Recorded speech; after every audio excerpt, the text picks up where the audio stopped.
Sikit hati I tengok. Sini ya. Kesian kan?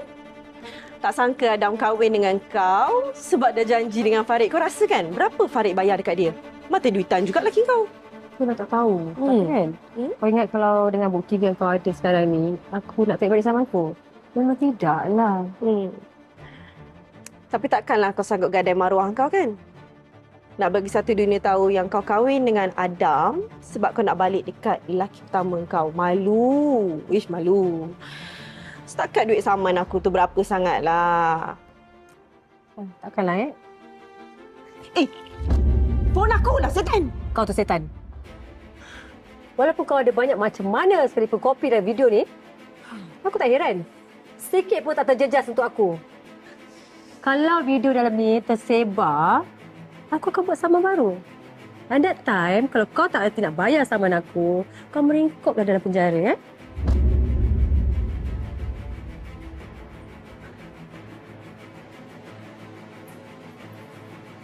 Okay.